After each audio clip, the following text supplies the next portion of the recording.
Fitnatud Dajjal, kekacauan karena Dajjal itu bersifat paradigma. Jadi mainnya paradigma.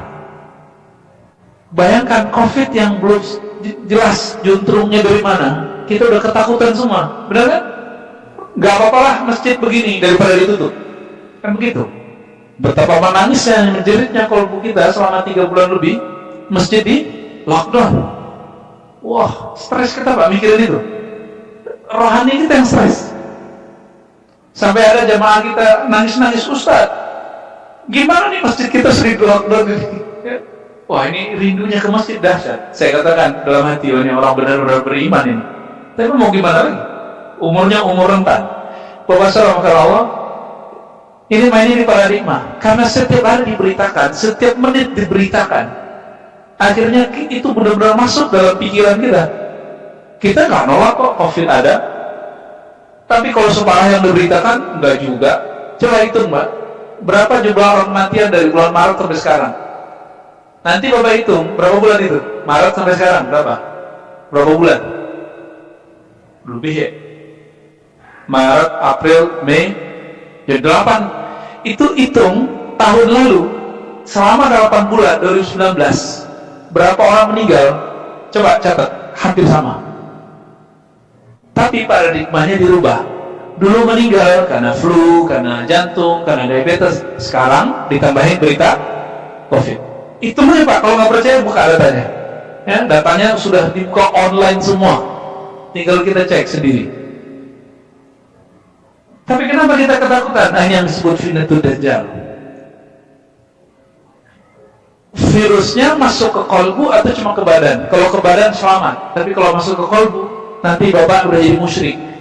Takut kepada selain Allah. Kita boleh waspada, tapi takutnya hanya kepada Allah SWT. Tetap waspada, pakai protokol begini ya, sudahlah, nggak apa-apa, ngalah kita ya. Cuma kolbunya jangan kena virus. Virus ketakutan ini bahaya Pak. Ini coba tanya sama dokter, kalau ada dokter di sini. Orang kalau tenang, tensi darahnya dicek normal nggak? Tapi coba ada dokter yang suka nakut-nakutin pasien? Ada. Kamu yang cek darahnya Pak, habis itu naik langsung Pak, set. Langsung imunnya jatuh, ya kan?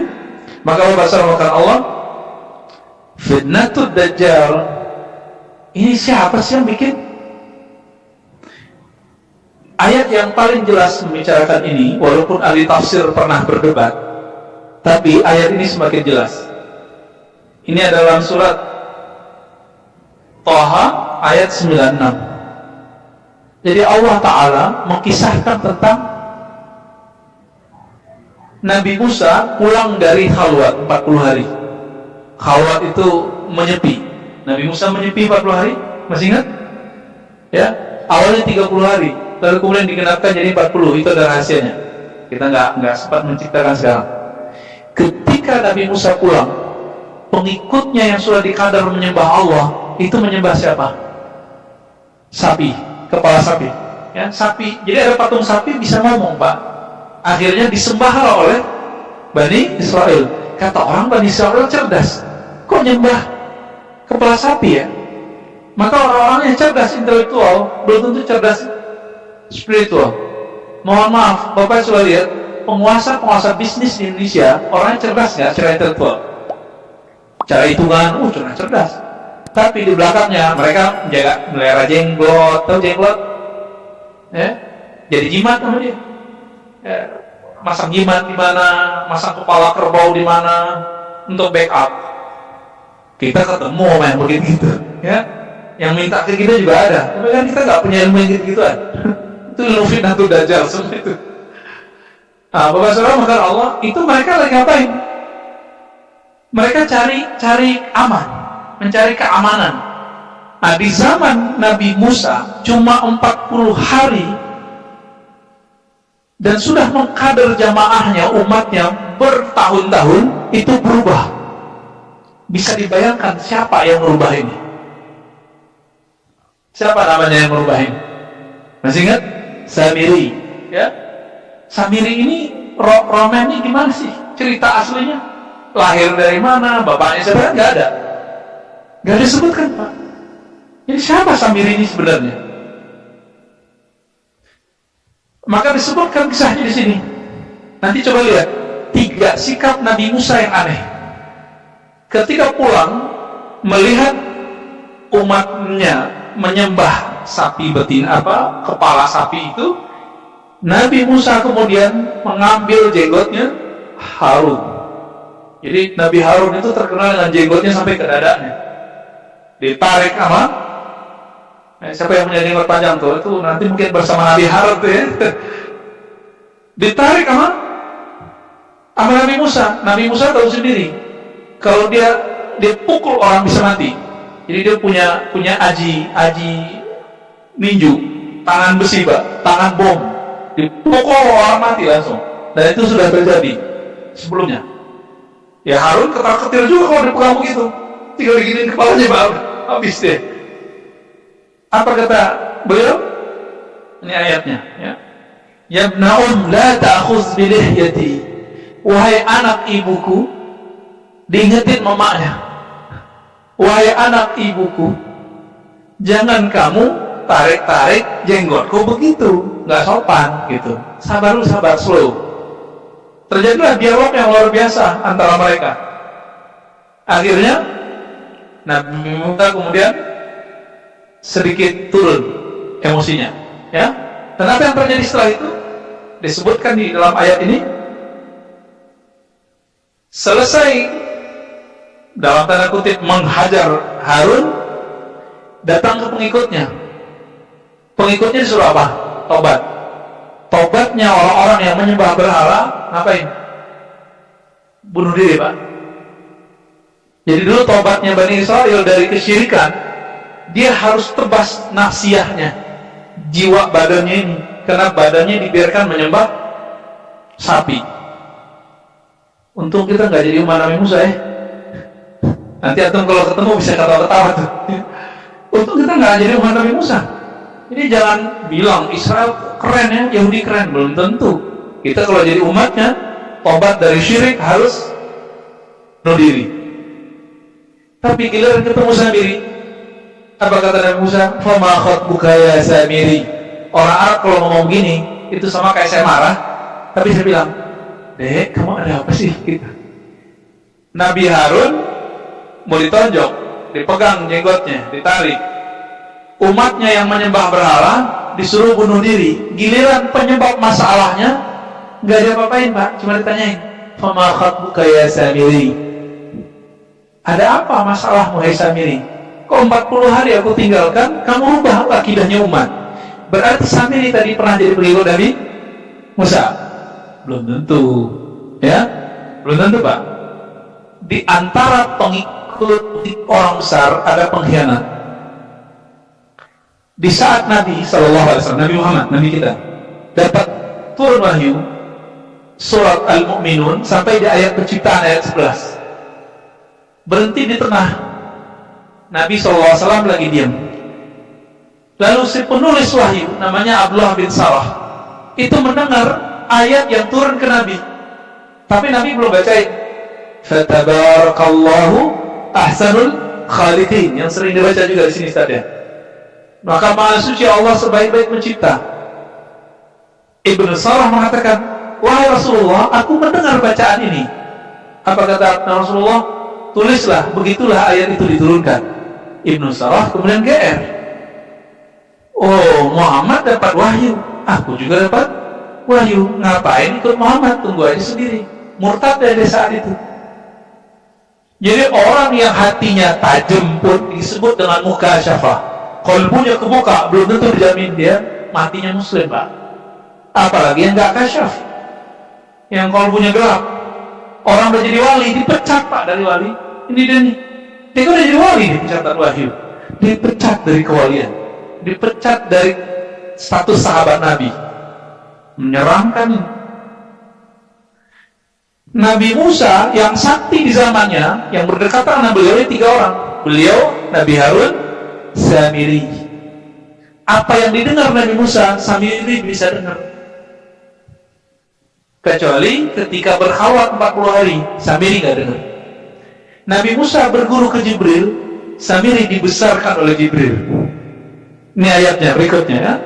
Di ayat 96-nya qala basurtu. Jadi setelah ditanya oleh Nabi Musa, fama khatbuka ya Samiri? Apa masalahmu wahai Samiri? Dijawab oleh Samiri, qad basurtu bima lam yabsuru bihi.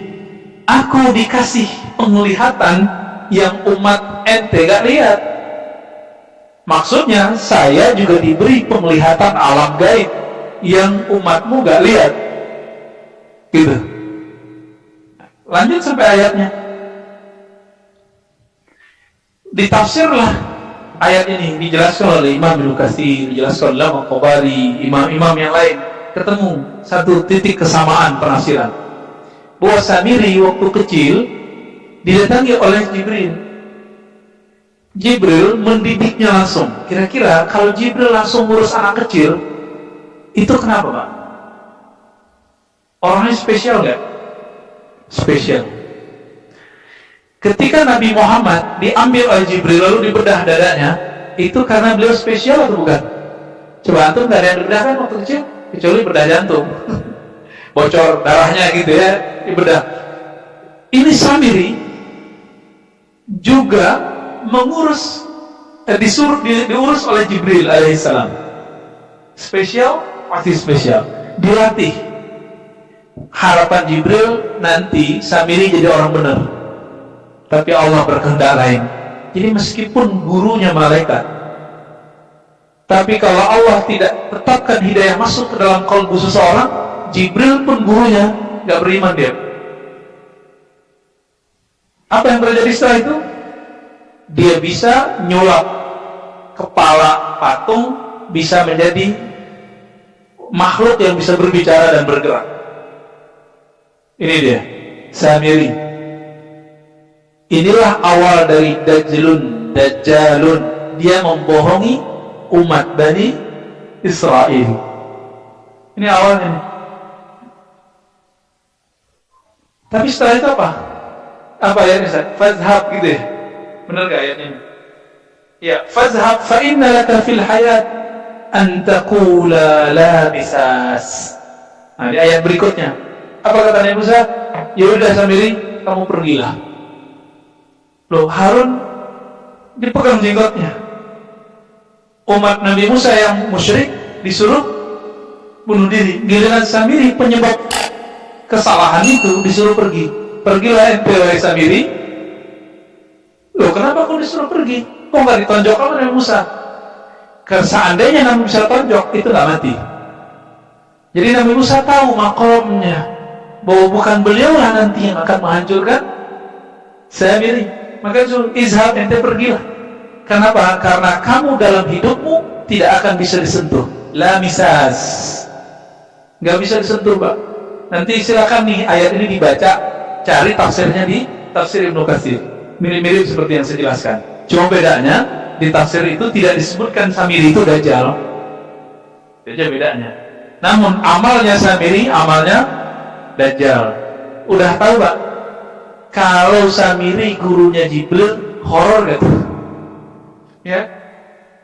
Tapi jangan khawatir ya. Imam Mahdi itu nanti gurunya juga Jibril juga, tapi Jibrilnya bumi. Jibrilnya bumi yang disebut Nabiullah Khidir. Di pertemuan sebelumnya kita bahas Nabi Khidir, masih ingat? Ahlus Sunnah wal Jamaah mayoritas mensepakati bahwa Nabi Khidir masih hidup. Apalagi ahli qalbu. Mereka sepakat. Tapi ahli hadis berbeda pendapat. Contohnya ada Imam Ibnul Jauzi, itu nulis kitab khusus mengenai bahwa hadis mengenai Nabi Khidir dhaif semua. Diteliti ulang oleh Imam Ibnu Hajar, hasilnya mirip, tapi dia presentasikan depan gurunya. Namanya Imam Ali Raqi, Imam ahli hadis, tapi ahli qalbu. Artinya tidak semua orang pakar hadis ahli qalbu. Ilmu hadis itu ilmu empirik. Jadi dibaca, dihafal, diteliti, dibaca, dihafal, diteliti. Kalau ilmu qalbu, dibaca, dihafal, dirasakan. Ini beda ilmunya, beda epistemologinya. Imam Ali Raqi mendengarkan presentasi dari Ibnu Hajar bahwa berdasarkan riwayat yang saya temukan tidak ada dalil bahwa Khidir masih hidup. Langsung digebrak meja sama Ali Raqi. Uskut, ente diam. jangan pernah lagi ngomong Khidir mati, ente nggak sopan. Kenapa? Imam Iraqi menyaksikan bertemu dengan Nabi Khidir. Kisah ini kemudian dilanjutkan nanti oleh Imam Ibnu Hajar Al-Haytami. Tadi Ibnu Hajar Al-Asqalani, sekarang Ibnu Hajar Al-Haytami Al-Makki, ulama di Mekah. Beliau ini guru dari Imam Al-Malibari. Al-Malibari guru dari Abdul Muhyi Pamijahan. Pernah dengar? Jadi orang kita dulu ngaji ke Mekah, Pak. Abdul Muhyi Pamijahan yang daerah Tasik ya. Tasik. Itu dulu ngaji ke sana tuh. Ke Imam Al-Malibari, murid dari Ibnu Hajar Al-Haytami. Apa kata beliau? Saya nggak ketemu sih. Tapi kata ahli kolbu, Nabi Khidir pernah datang kepada majelisku, lalu mengucapkan salam kepadaku. Tapi beliau tidak lihat, karena beliau percaya dengan riwayat yang telah dikumpulkan Ibnu Hajar, lalu kemudian Ibnu Hajar merevisi pendapatnya, Nabi Khidir masih hidup. Maka siapa mentornya nanti? Nabi Musa mentornya siapa waktu hidup? Nabi Khidir. Ya kan, masih ingat? Maka di akhir zaman ini, jadi mentornya imam akhir zaman itu salah satunya adalah Nabi Khidir, termasuk juga Jibril. Kira-kira begitu, Pak. Gelarnya Nabi Khidir apa? Syekhul Anbiya'i wal Auliya, gurunya para nabi, gurunya Nabi Musa dan para wali. Kalau nggak bisa ngelawan Samiri. Nggak bisa ngelawan Samiri. Bapak saudara Allah. Jadi setelah Samiri ini diusir oleh Musa, kok nggak diapa-apain? Karena Nabi Musa memang tidak punya otoritas untuk membunuhnya. Siapa yang punya hak?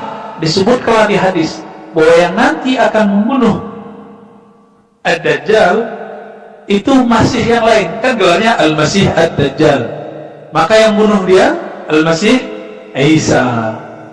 Sayangnya banyak orang-orang intelektual di tahun-tahun 60-an, 70-an di Arab sana itu ketika baca hadis sahih ini bilang, ini hadis gak sahih. Kok ada di Bukhari ya? Kok ada di Muslim ya? Akhirnya mereka menolak hadis ini sahih. Padahal jelas hadisnya sahih, di Sahih Muslim banyak, di Sahih Bukhari ada yang semakna. Ini kalau hidayah nggak masuk, mau gelar gimana, mau serban setebal apa nggak masuk. Ya. Muncullah mereka mengatakan, oh tidak ada Mahdi, tidak ada Isa, tidak ada Dajjal. Ya di zaman dia nggak ada, dia kalau meninggal duluan mereka itu. Termasuk imam namanya Ibnu Khaldun. Saya termasuk pengagum beliau dalam ilmu sejarah dan sosiologi Islam, tapi dalam bab ini kita tidak sepakat dengan beliau. Boleh-boleh saja, ya nggak masalah. Baik, Dajjal gelarnya Samiri ini, kemana dia di waktu Nabi hidup? Nabi Muhammad SAW mengatakan, tidaklah ada seorang Nabi melainkan mengingatkan umatnya mengenai kekacauan yang akan didatangkan oleh siapa? Dajjal. Itu pesan Nabi. Berarti beliau pun bukan orang yang dapat izin untuk memberantas Dajjal. Sekelas Nabi Muhammad nggak dapat izin, Pak. Terus siapa? Nah inilah, kalau kita beruntung nih kita ketemu nih imamnya. Kalau nggak ketemu, ya wallahu a'lam. Apakah di zaman ini atau zaman nanti, wallahu a'lam. Cuma kita harus tahu nih, fitnatul Dajjalnya sudah mulai dekat. Fitnahnya, berarti Dajjalnya sudah hampir keluar. Apa kata Nabi Sallallahu Alaihi Wasallam? Bahwa Dajjal ini ketika dia keluar nanti, dia keluar dalam hadis Abu Daud, umurnya di bumi setelah keluar, jadi keluar ke bumi terbuka 40 hari. Tapi hari pertama seperti setahun, hari kedua seperti sebulan, hari ketiga seperti seminggu terus. Tapi kalau dihitung-hitung rasanya 40 tahun, 40 hari rasa 40 tahun. Kenapa kok bisa lama? Bapak saya maka Allah, di zaman kita masih kecil dulu, muda, Ustaz, gak tahu Ustaz ya. Masa-masa dulu nggak ngerti Ustaz. Ya, Ustaz kita muda sekali, hafalannya tua. Zaman sekarang belum ada handphone, Pak. Belum ada kereta canggih kayak sekarang ya, MRT belum ada, handphone, komputernya juga belum jelas ya, masih dos-dosan ya, belum ada Apple Pak ya. Itu dunia kayaknya lama, hidup tuh kayaknya lama. Ngerasain nggak masa kecil tuh rasanya lama? Kenapa? Semuanya manual. Nanti kebayang nggak? Nah, ini yang saya gambarkan di depan Pak tadi. Kalau bumi ini, negara-negara di dunia ini nanti miskin, habis semua devisanya, habis uang negara. Apa yang terjadi nanti? Mobil lo kan nggak bisa lagi isi bensin, Pak. Maka sekarang orang udah mulai ciptakan tenaga surya. Tapi orang masih belum percaya ini. Di mana-mana sudah mulai krisis bahan bakar minyak, benar nggak? Kita aja ngimpor, Pertamina ngimpor loh, Pak. Gak tau kalau udah ketemu lagi titik-titik baru, ngimpor semua, dan itu subsidi. Tapi diam-diam naik, kita nggak tahu ya kan. Masih lebih murah daripada negeri-negeri sebelah. Jika ini nanti terjadi, artinya teori bahwa nanti di akhir zaman semuanya kembali ke zaman manual sangat besar kemungkinan. Mobil nggak jalan, pesawat nggak jalan, listrik pun susah banget. Maka muncullah nanti krisis energi, lalu krisis pakan. Ini mulai bahaya.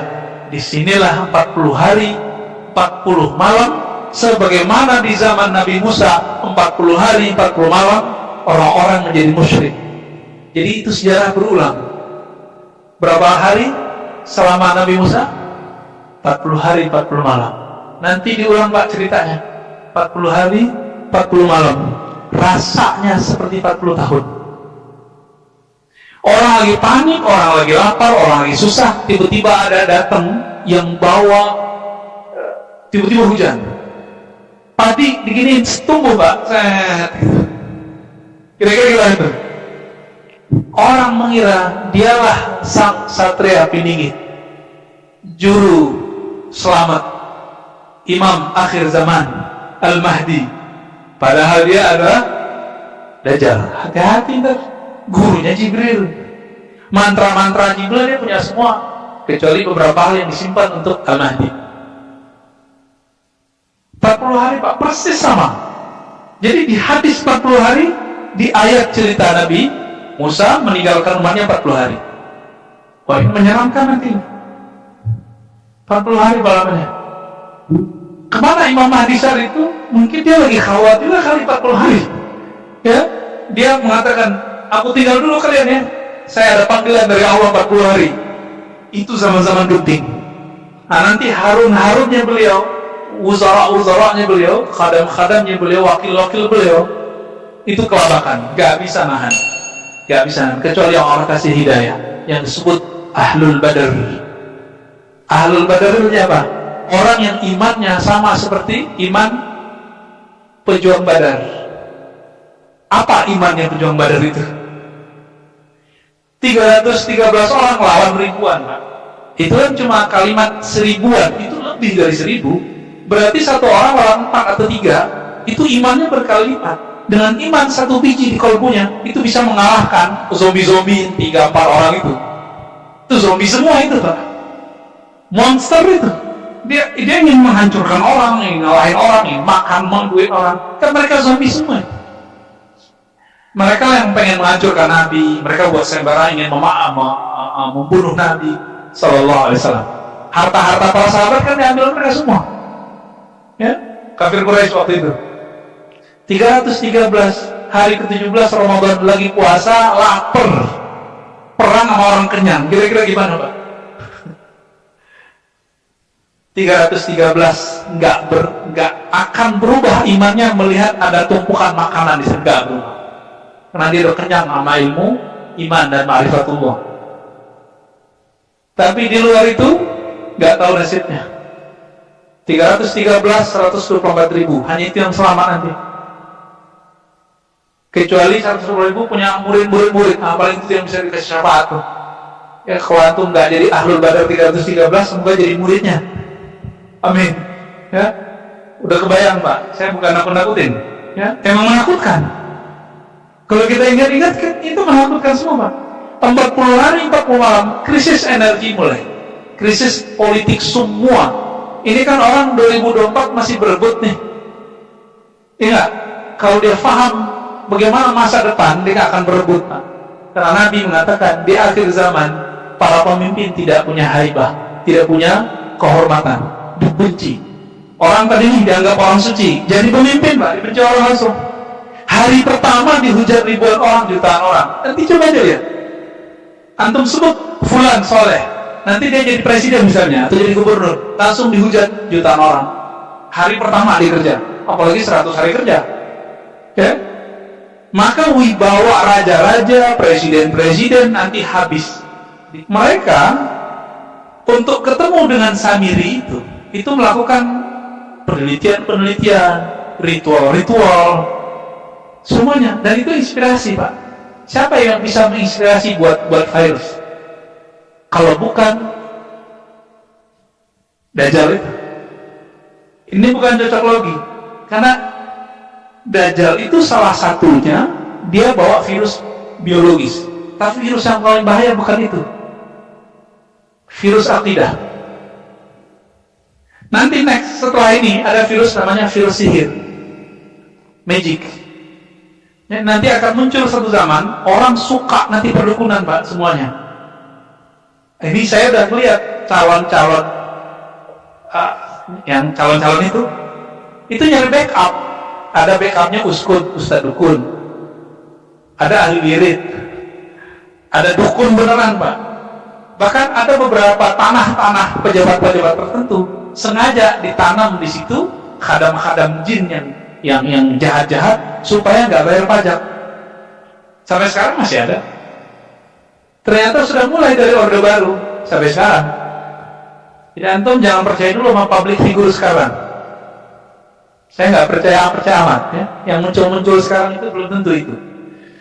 Bersama Allah nanti ada virus-virus magic itu, virus-virus sihir. Dan yang paling suka sihir siapa? Globalis. Mereka yang kita simbolkan dengan penyembah setan. Dan yang mereka cari itu public figure, artis, ya kan? Kenapa artis? Masih ingat dulu ada artis Indonesia ya, tengkar sama gurunya, sama guru spiritualnya, kan? Kenapa? Mungkin maharnya kemahalan kali.